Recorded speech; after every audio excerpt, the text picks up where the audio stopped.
o convite, Sérgio, aí, ó, essa coisa bonita que vocês têm, que é nosso Estado, né, um espaço importante para debate, já que os trabalhadores vão ficando sem espaço para colocar os seus pontos de vista, as suas reivindicações.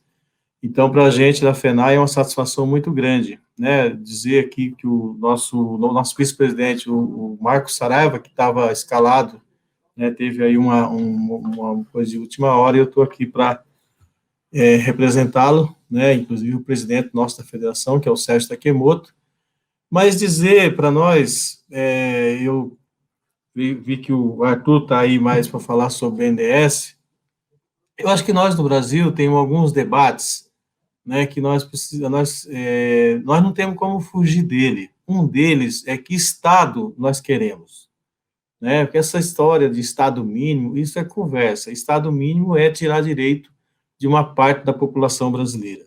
Então, qualquer discurso que a gente ouve, porque o Estado gasta não sei o quê, isso, pessoal, isso já está caracterizado, né, e é antigo isso. Primeiro você descaracteriza o serviço público, você diz que o Estado é inchado, você diz que o servidor público é incompetente, esse discurso, ele é extremamente perverso, chega a ser até criminoso, né, que eu fico olhando nesse processo de pandemia, são momentos bons para a gente, né, você dizer que os servidores do SUS ganham muito dinheiro, são preguiçosos, então isso desmonta a tese de o Estado é mal gastado, que o Estado é inchado, que o servidor não serve. Então nós temos muito claro isso.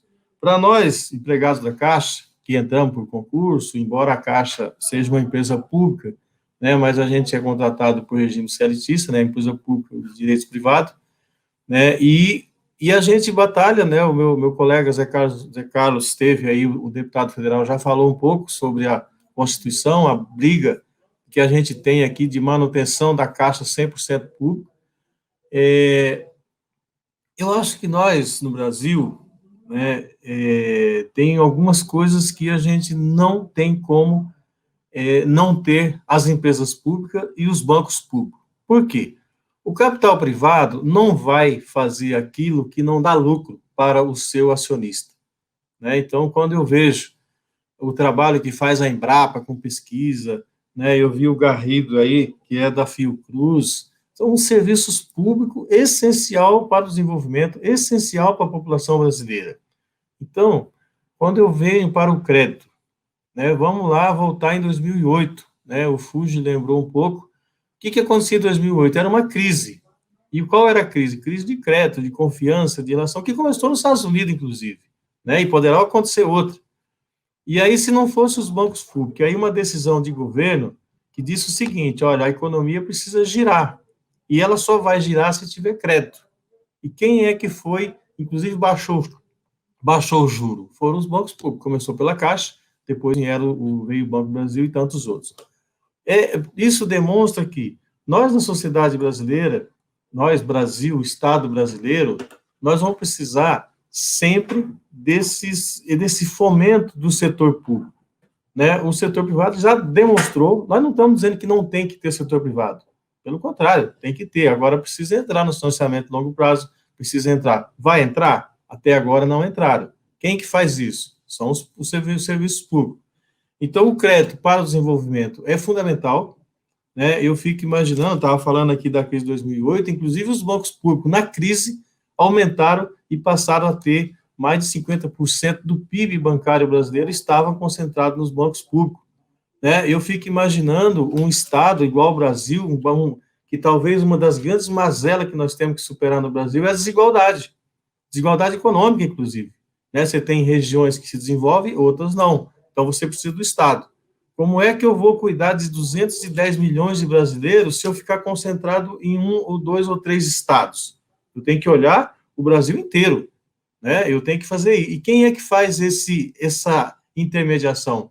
Para mim, né? E os números mostram isso, são as empresas públicas, né? A Petrobras, Eletrobras, tantas empresas importantes no nosso país, e no nosso caso, os bancos públicos, né? Eu fico imaginando uma pandemia como essa, né, que assolou aí, que pega todo mundo, né, que é o Covid. sem a Caixa Econômica com as suas quase 4 mil agências, mais os correspondentes, para pagar o auxílio emergencial. Por que o Bradesco não foi lá pagar? Por que o Itaú não foi lá pagar? Por que o Santander não foi lá pagar? Porque não querem pessoas pobres dentro das suas agências. Porque isso não dá lucro para 2, 3 acionistas. Então, quem faz esse papel? Quem fez esse papel? Foi a Caixa Econômica, foi, né, os nossos colegas, os nossos milhares de trabalhadores da Caixa, espalhados pelo Brasil inteiro, que atenderam com muita responsabilidade, com muito espírito de cidadania, né, mais de 200, já mais de 100 milhões de pessoas passaram dentro da agência da Caixa para receber o auxílio funeral, que é de direito dela, aprovado pelo Congresso, né, tinha uma proposta do atual governo de R$ 200, né, propor, acabou fechando em 600, que já reduziu. Então, esse é o papel do Estado, você tem que equilibrar, você tem que proteger as pessoas. E se não fosse as empresas públicas, se não fosse o nosso caso específico, né, para pagamento de auxílio emergencial, a Caixa Econômica e um pouco o Banco do Brasil, né, até porque muitos bancos, né, vocês lembram que fazia aquele esquema da transferência e muitos bancos devolveram as transferências para a Caixa. Por quê? Eles só pagariam se tivesse tarifa. Né, foram milhares de pessoas que tentaram fazer essa transferência pelos aplicativos e os bancos devolveram para a Caixa.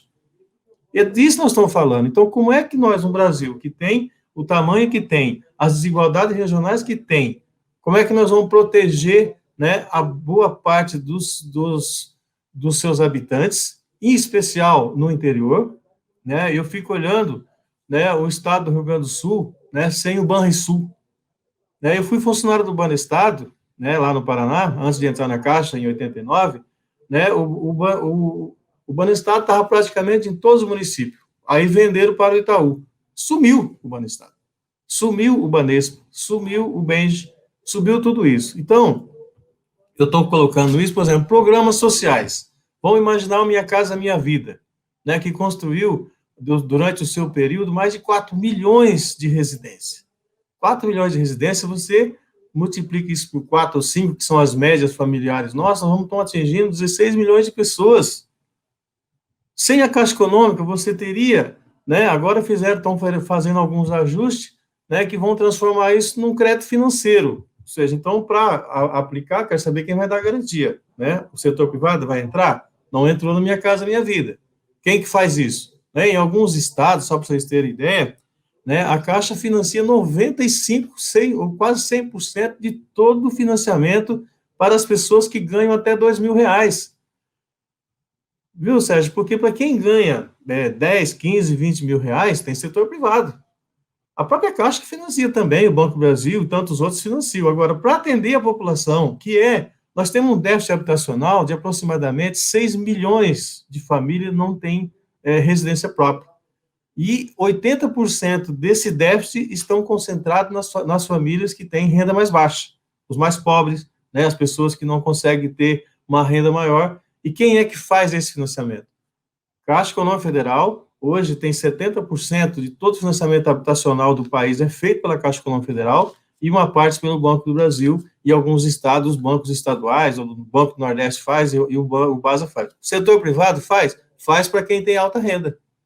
Então, nesse processo, né, o deputado falou aí das vendas, falou da medida provisória, né, que estão querendo vender parte da Caixa, estão querendo vender o que eles chamam de desinvestimento, a subsidiária. Nós somos contrários, temos campanhas, por isso, né, que manter essas empresas, manter a Caixa Econômica Federal com o seu papel, com o seu tamanho, a importância para atender essa grande população brasileira, né, que merece todo o carinho e todo o respeito.